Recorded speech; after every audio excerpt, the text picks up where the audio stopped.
नमस्कार, मैं हूं राजेंद्र दे और आप देख रहे हैं राजनीति। उत्तर प्रदेश में बेसिक शिक्षा से जुड़े तमाम सवाल बरसों से अपना जवाब तलाश रहे हैं। बेसिक शिक्षा विभाग के बारे में, उसके काम के तौर तरीके के बारे में क्या जनधारणा है, ये आप सबको पता है और ये खूब चर्चा का विषय रहा है। प्राइमरी स्कूलों में टीचर्स की मौजूदगी हो, उनकी अटेंडेंस हो, ये सब बड़े सवाल रहे हैं और उसको वर्तमान सरकार में टेक्नोलॉजी के जरिए एड्रेस करने की कोशिश की गई। अब वो कितना एड्रेस हुआ है, कितना नहीं हुआ, ये आप देख रहे होंगे व्यवहार में। लेकिन अब एक ही अध्यापिका के एक साथ 25 स्कूलों में पढ़ाने और इसमें बड़ी तनख्वाह उठाए जाने का मामला भी सामने आ गया है। इसके अलावा 69,000 शिक्षक भर्ती पहले ही विवादों में घिरी पड़ी है, अटकी पड़ी है। उसके कानूनी दांव पेच के बीच आज एक गिरोह पकड़ में आया है जो पैसे लेकर लोगों को इसकी परीक्षा में पास कराने का ठेका लेता था। और ये दोनों ही मामले हम आपको विस्तार में बताएंगे। घोटालों में घिरी यूपी की शिक्षा पर विस्तार से बात करेंगे और आज के इस खास एपिसोड में इस बातचीत के लिए हमारे तमाम पैनलिस्टों से पहले हम बात करेंगे उत्तर प्रदेश के शिक्षा मंत्री, बेसिक शिक्षा मंत्री सतीश द्विवेदी से। लेकिन पहले आप दोनों मामले समझ लीजिए। बागपत में तैनात हैं शिक्षिका अनामिका शुक्ला और बागपत के अलावा इन्हीं महोदया के डॉक्यूमेंट्स पर अलीगढ़, अमेठी, सहारनपुर और अंबेडकर नगर के साथ साथ कुल 25 स्कूल्स की बात आ रही है जिसमें लोग नौकरी कर रहे हैं। बेसिक शिक्षा मंत्री जी भी जो है मान रहे हैं कि लाखों रुपए की तनख्वाह का भुगतान हुआ है प्राइमा फेसी जो जांच भी है उसमें। अब सवाल यह है कि इतना सब कुछ हुआ कैसे और कौन है इसके लिए जिम्मेदार। मैनपुरी की रहने वाली एक महिला अनामिका शुक्ला, जिसकी बागपत के कस्तूरबा गांधी बालिका विद्यालय में मूलतः जिसकी पोस्टिंग थी, जो बहुत दिनों से वहां अनुपस्थित चल रही थी, इसलिए उसका वेतन भी उसके खाते में नहीं जा रहा था। उसके अभिलेखों का इस्तेमाल करते हुए 4 अन्य जनपदों अलीगढ़, सहारनपुर, अमेठी और अंबेडकर नगर में शिक्षिकाएं उसके अभिलेखों का इस्तेमाल करते हुए कार्यरत थीं, जिनके खातों में वेतन मद में लगभग 5 लाख रुपए की धनराशि का भुगतान हुआ है। ये मामला प्रथम दृष्टया संज्ञान में आया है। इसकी और गहन जांच हो रही है। राजनीति के इस हिस्से में हमारे साथ बात करने के लिए जुड़ रहे हैं उत्तर प्रदेश के बेसिक शिक्षा मंत्री डॉक्टर सतीश द्विवेदी स्वयं। मंत्री जी, बहुत स्वागत आपका एबीपी गंगा पर और हमारे इस खास कार्यक्रम राजनीति में। जी नमस्कार।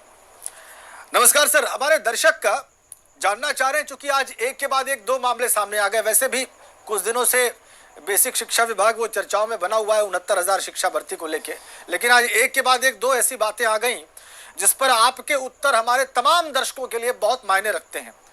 वैसे आपने कुछ सवालों के जवाब हमारे सहयोगी को दिए, वो मैंने अभी दिखाया भी। लेकिन सर, ये जो टीचर का मामला सामने आ रहा है कि एक साथ 25 जगहों पर इन्हीं के डॉक्यूमेंट्स पर शिक्षिकाएं पढ़ा रही हैं और उनको बहुत सारा भुगतान हो चुका है, ये आपको लगता नहीं कि ये टिप ऑफ द आइसबर्ग है और ऐसे बहुत सारे मामले हो सकते हैं प्रदेश में?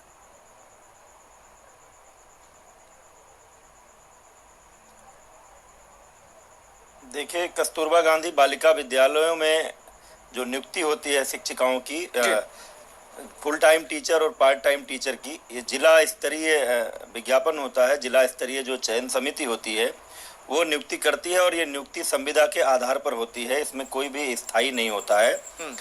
और मुझे तो सोशल मीडिया और मीडिया के माध्यम से ये जानकारी कल से कुछ लोग चर्चा कर रहे थे और आज मीडिया, कुछ अखबारों के माध्यम से और इलेक्ट्रॉनिक मीडिया के माध्यम से ये जानकारी आज आई। तुरंत ही जब हमने अपने विभाग के महानिदेशक से इस बारे में जानकारी इकट्ठा करने को कहा, तो जो शुरू में तो ऐसा लगा कि शायद ऐसा नहीं होगा, लेकिन फिर मैंने कहा कि नहीं, इसकी थोड़ी गहनता से पड़ताल किया जाए। जांच रिपोर्ट बाद में आती रहेगी, लेकिन मैं इस बात का पक्षधर हूं कि जब मीडिया सामने हो, कुछ प्रश्न सामने हो, तो स्पष्ट उत्तर दिए जाने चाहिए। इसलिए 1 बजे तक अपने ऑफिस पहुंचते पहुंचते जब मैंने महानिदेशक स्कूल शिक्षा को इसकी प्राथमिक रिपोर्ट लेकर मेरे पास आने को कहा, तो जो जानकारी सामने आई है उसमें यह आई है कि ये शिक्षिका बागपत जिले के बड़ौत ब्लॉक के कस्तूरबा गांधी बालिका विद्यालय में अनामिका शुक्ला नाम की शिक्षिका की तैनाती है। पिछले कई महीनों से ये वहां अनुपस्थित रही है, इसलिए उसके खाते में वेतन का भुगतान नहीं हुआ है। लेकिन इसी शिक्षिका के अभिलेखों के आधार पर 4 जनपद अलीगढ़, अमेठी, सहारनपुर और अंबेडकर नगर के 4 जनपदों के एक कस्तूरबा गांधी बालिका विद्यालयों में इसी शिक्षिका के अभिलेखों के आधार पर अन्य शिक्षिकाएं सेवारत पाई गई हैं और कुल मिलाकर के उनके खातों में 5 लाख से अधिक की धनराशि का भुगतान हुआ है। मेरी दृष्टि में ये बहुत गंभीर मामला है और मैंने आज ही 2 तरह के आदेश दिए हैं अपर मुख्य सचिव को। एक आदेश दिया है इस मामले की गहन जांच कराने के लिए, इसमें जो चारों शिक्षिकाएं हैं उनके खिलाफ एफआईआर दर्ज कराने के लिए और जिस भी अधिकारी कर्मचारी की मिलीभगत है उसके खिलाफ जांच करा के विभागीय कार्यवाही के साथ साथ आपराधिक कृत्य मानते हुए एफआईआर दर्ज कराने के लिए। और साथ ही दूसरा आदेश दिया है कि पूरे उत्तर प्रदेश के सभी 700 से अधिक कस्तूरबा गांधी बालिका विद्यालयों में जो शिक्षिकाएं नियुक्त हैं उनके सबके अभिलेखों की जांच की जाए ताकि कहीं और अगर इस तरह का फर्जीवाड़ा हो तो वो भी पकड़ में आए और संबंधित लोगों के खिलाफ कार्रवाई की जा सके। जी, अब मंत्री जी यही मैं जानना चाह रहा था कि ये तो एक मामला है, आपने गंभीरता से लिया, आपने त्वरित जांच के आदेश दिए, आपने एफआईआर दर्ज करने को कहा। इस मामले में क्या आपकी आशंका अभी इस पॉइंट तक नहीं पहुंची है कि ऐसे बहुत सारे मामले हो सकते हैं, न सिर्फ कस्तूरबा विद्यालय में बल्कि प्रदेश में जो और विद्यालय ऑपरेट कर रहे हैं वहां पर या और जनपदों में भी? मैं बिल्कुल, देखिए, जब से उत्तर प्रदेश की योगी सरकार सत्ता में आई उसी समय इस बात की सुगबुगाहट हुई, शिकायतें आई कि पिछली सपा बसपा सरकारों के कार्यकाल में बड़ी संख्या में बेसिक शिक्षा विभाग में फर्जी शिक्षकों की नियुक्तियां हुई। तुरंत माननीय मुख्यमंत्री श्री योगी आदित्यनाथ जी ने एसटीएफ को और एसआईटी को ये जांच सौंप दी और लगभग 4000 शिक्षक जिनकी जांच के द्वारा ये स्पष्ट हो चुका है कि वो उनकी नियुक्ति फर्जी है, उन शिक्षकों को हम बर्खास्त कर चुके हैं, उनके वेतन की रिकवरी कर चुके हैं, उन पर एफआईआर दर्ज किया जा चुका है। क्योंकि बिल्कुल हम इस पक्ष में नहीं है कि ऐसे किसी व्यक्ति को बख्शा जाए। कस्तूरबा गांधी में चूंकि संविदा के आधार पर नियुक्तियां होती थी, जिला स्तर पर नियुक्तियां होती थी, कभी इस तरह का कोई प्रकरण संज्ञान में आया नहीं। इसलिए आज जैसे ही मामला मेरे संज्ञान में आया है, मैंने पूरे उत्तर प्रदेश के सभी कस्तूरबा गांधी विद्यालयों के जो शिक्षिकाएं कार्यरत हैं उनके सभी अभिलेखों की जांच करने का, ऐसा किसी तरह का कोई मामला हो तो उसको पकड़ में लाने का आज ही मैंने अपर मुख्य सचिव को आदेश दिया है और कल से ही उस मामले की जांच शुरू हो जाएगी। कहीं भी कोई इस तरह का मामला आएगा तो उसको सबके संज्ञान में लाएंगे, कोई भी तथ्य दबाने छिपाने का प्रयास नहीं होगा और जिन लोगों ने भी ऐसा किया होगा ऐसे शिक्षिकाओं और उनकी भर्ती में सहयोग करने वाले अधिकारियों कर्मचारियों के खिलाफ कठोर कार्रवाई करेंगे। जी मंत्री जी, अब आगे बढ़ते हैं। चूंकि 69,000 भर्ती का मामला इस सरकार का एक बड़ा प्रोजेक्ट रहा है, आपकी कोशिश रही है कि लोगों को रोजगार मिले, लेकिन वो बार बार अटक रहा है। अब वो कोर्ट में जो मामला है उससे इतर मैं आज की खबर के बारे में बताऊं जिसके बारे में आपको मालूम ही होगा, हमारे दर्शक भी जान ले कि एक गिरोह पकड़ा गया है, उसके 8 लोग गिरफ्तार किए गए हैं। ये लोग पैसा लेते थे और ये कहते थे कि हम आपको भर्ती करवा देंगे, आपकी काउंसलिंग करवा देंगे, आप जहां चाहेंगे वहां आपकी नियुक्ति हो जाएगी। एक मामला सामने आया है, अभी इसमें जांच चल रही है। क्यों न माना जाए कि इस गिरोह में हो सकता है कुछ लोग इससे पैसा देकर लाभान्वित भी हुए हो और लाभान्वित हुए हो तो वो मौन हो, वो कुछ ना कह रहे हो, लेकिन जो लाभान्वित नहीं हुआ उसकी वजह से बात सामने आ गई।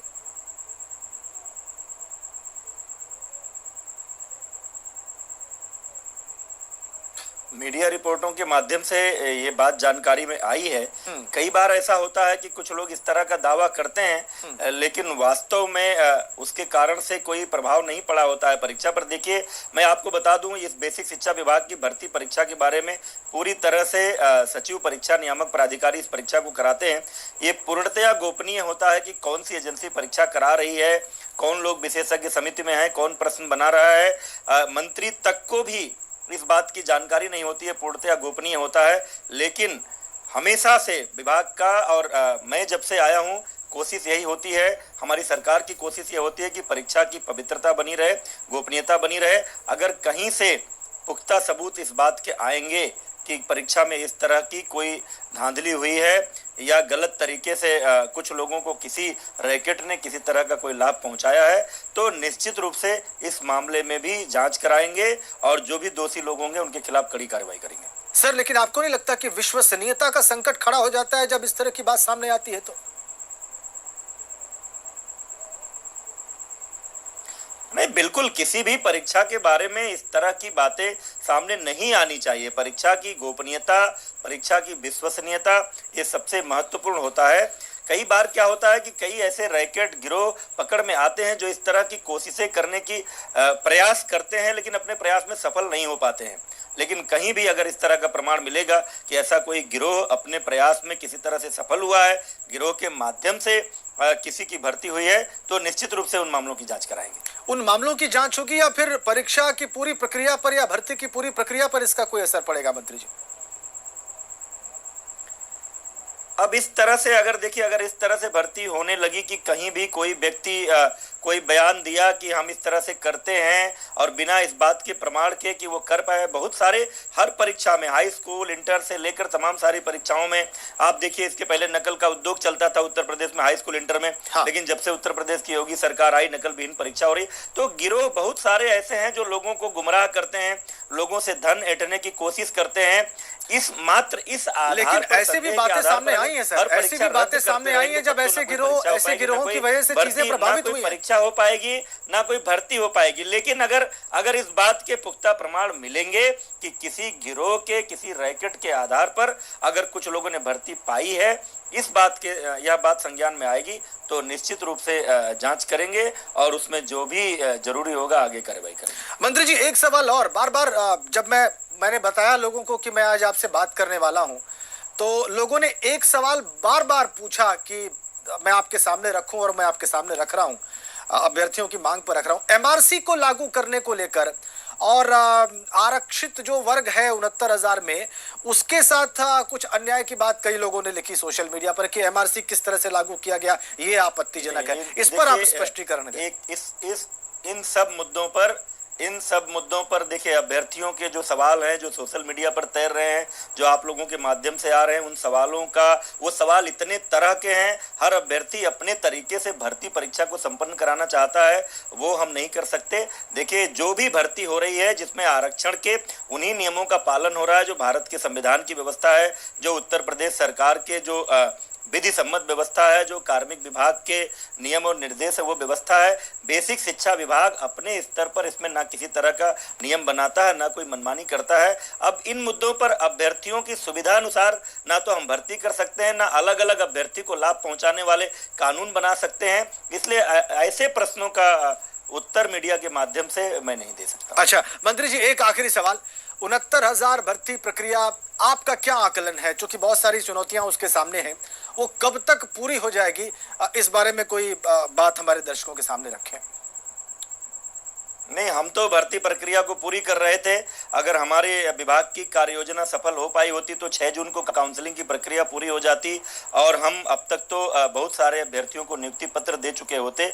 लेकिन अब बीच में माननीय न्यायालय का आदेश आ गया, उस आदेश का अनुपालन करना ही था। आदेश का अनुपालन करते हुए हमने काउंसलिंग की प्रक्रिया स्थगित की है और हम डबल बेंच में अपील में जा रहे हैं। इस बात के लिए, अपील के लिए हम जा रहे हैं कि हमको भर्ती प्रक्रिया को पूरा करने की अनुमति दी जाए। शेष जो यूजीसी के माध्यम से विशेषज्ञों की समिति बनेगी और अगर कोई संशोधन का सुझाव आएगा उत्तरों में तो फिर उस आधार पर हम कार्रवाई करेंगे, क्योंकि माननीय न्यायालय से ऊपर कोई नहीं है। जैसा माननीय न्यायालय का आदेश होगा उसका अनुपालन करेंगे, लेकिन हम चाहते हैं कि भर्ती प्रक्रिया संपन्न हो, उसके लिए हम अभी भी प्रयासरत हैं। बहुत बहुत धन्यवाद मंत्री जी, बहुत बहुत धन्यवाद डॉक्टर सतीश द्विवेदी हमसे बातचीत करने के लिए, इस कार्यक्रम में जुड़ने के लिए और तमाम सवालों के उत्तर देने के लिए। आगे बढ़ते हैं और हमारे साथ एक पूरा पैनल मौजूद है। ये जो 2 बड़ी खबरें हैं, इस पर बात करने के लिए हमारे साथ हमारे बहुत सारे मेहमान मौजूद हैं। उससे पहले दूसरी बड़ी खबर के बारे में थोड़ा सा मैं आपको बता दूं, प्रयागराज से सामने आई, यहां पर पैसे लेकर भर्ती कराने का ठेका लेने वाला गिरोह सामने आया और अब तक अभ्यर्थी ने जो शिकायत की उससे 7.5 लाख रुपए लिए गए और 69,000 भर्ती की परीक्षा में सफल कराने का प्रलोभन दिया गया। लेकिन जब इसका चयन नहीं हुआ तो उसने इस बात की शिकायत की। इस गिरोह के लोग परीक्षा में पास कराने से लेकर काउंसलिंग कराने और मनचाहे जिले में नियुक्ति कराने का ठेका लेते थे। इस गिरोह में कॉलेज संचालक और ग्राम प्रधान जैसे लोग भी शामिल हैं। ये देखिए जो लोग गिरफ्तार हुए उनकी तस्वीरें।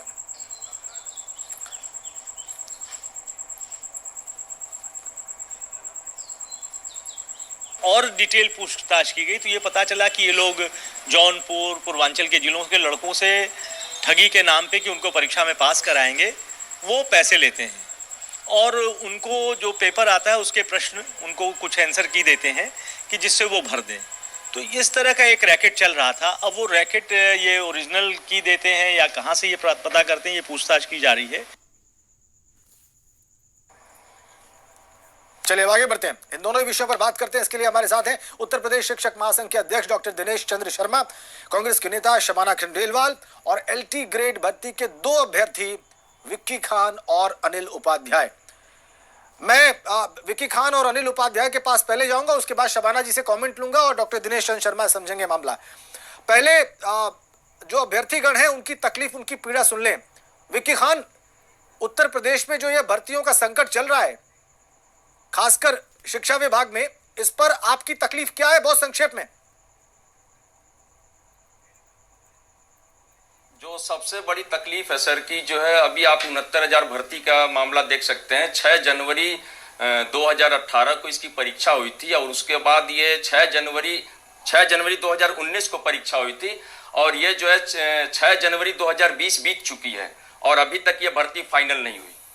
तो एक जो अभ्यर्थी है, हम लोग प्रयागराज में रहते हैं, अपने अपने घरों से आकर जो है यहाँ पर एक कमरा लेकर किराए पे रहकर और परीक्षाओं की तैयारी करते हैं कि एक अदद नौकरी मिल जाए, क्योंकि ये नौकरी हमारे लिए बेहद महत्वपूर्ण होता है और हमारे जीवन का मामला होता है। लेकिन इस तरीके की प्रक्रियाओं से जो है 1.5, 2, 3 साल लग जाना जो है काफी कष्टदायक होता है, पीड़ादायक होता है। ठीक है, हम लोग जो डिग्रीधारी हैं।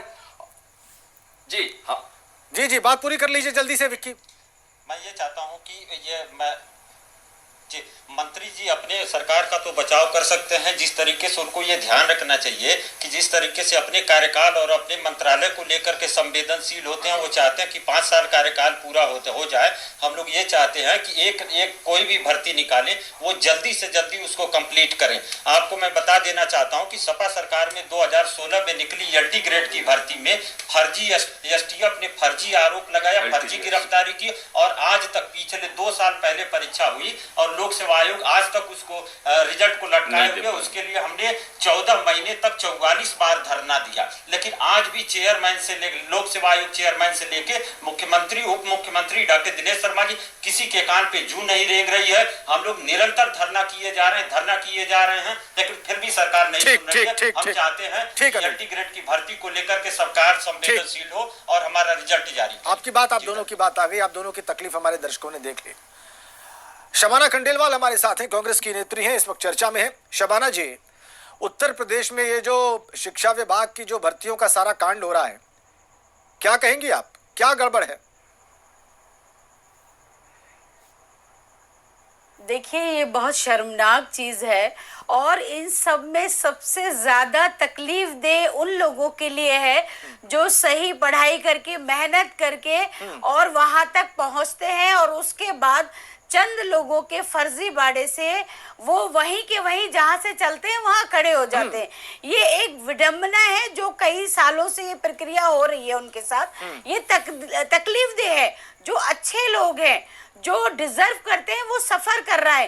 एक तरफ ये सरकार की नाकामी भी है। अभी जैसे सतीश जी बोल रहे थे, एक शिक्षिका अनामिका शुक्ला जो 25 जिलों में टीचर बनकर उसका पैसे ले रही है और सरकार को पता ही नहीं है। उसके डॉक्यूमेंट लिए जा रहे हैं। इतना बड़ा फर्जीवाड़ा हो रहा है। मैनपुरी की वो टीचर है, उसको अभी तक आप लोग पकड़ नहीं पाए, अरेस्ट नहीं कर पाए। आप कह रहे हैं कि हम जांच करवा रहे हैं और मुझे लगता है कि जांचों तक रह जाएगा।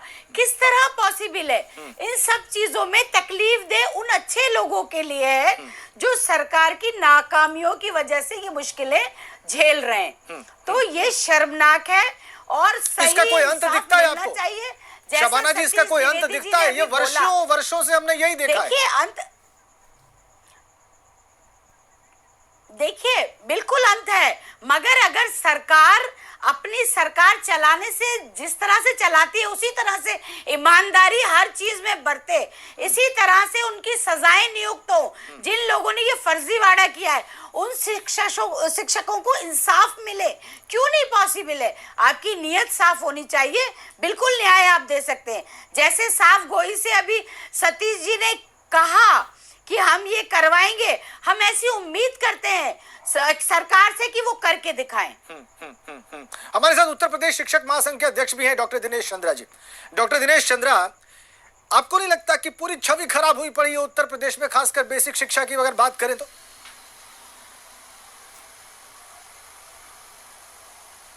लगती है कस्तूरबा गांधी विद्यालय की संस्था है, उसको कई जिलों में मानदेय भुगतान करना है। इस पर मैं कहना चाहूंगा कि ये कस्तूरबा का जो वितरण है, ये बेसिक शिक्षा के जो रेगुलर टीचर है उनसे थोड़ा अलग, क्योंकि ये कई जगह नौकरी करने की बात हो या एक से अधिक भुगतान लेने की बात हो, वो 2012 के बाद से उस पर रोक लग गई, क्योंकि प्रदेश में जितने भी बेसिक शिक्षा परिषद के अध्यापक हैं उनको ऑनलाइन पेमेंट से भुगतान होता है। उनका जो भुगतान है वो उनके पैन कार्ड और आधार कार्ड से अटैच है, डबल भुगतान नहीं हो सकता। ये जो कस्तूरबा का मामला है इसकी कमेटी अलग है, इसका विकास का मामला होता है, विभाग का ध्यान इसमें नहीं गया। ये जो आपके माध्यम से मेरे संज्ञान में आया है, ये बहुत बड़ा अपराध है कि अगर ये कोई शिक्षा है स्थायी रूप से और 4 या 5 जगह ले रही है, इसमें माननीय मंत्री जी ने भी स्वीकार किया कि उनकी जगह बहुत गंभीर है। तो ये एक मैं समझता हूँ कि आपके को उठाने के बाद सरकार का ध्यान इसमें जाएगा और कस्तूरबा गांधी या मानदेय वाले या अस्थायी वर्कर जो भी बेसिक शिक्षा में है उन पर भी उसी प्रकार की व्यवस्था लागू होगी। आपकी आवाज में कुछ दिक्कत है डॉक्टर दिनेश चंद्रा, इसलिए मैं वापस शबाना जी के पास जा रहा हूँ। शबाना जी, बहुत सारी भर्तियां ऐसी स्टेज में है जहां पर लोगों को नियुक्ति पत्र मिले ही नहीं। बहुत सारी परीक्षाओं की प्रोसेस अंतहीन है, वो चले जा रही है। अभी विक्की खान बता रहे थे, अनिल उपाध्याय बता रहे थे, वो सिलसिला कभी रुकता ही नहीं। ऐसे तो फिर कोई भर्ती हो चुकी उत्तर प्रदेश में, ऐसे तो फिर व्यवस्था चल चुकी।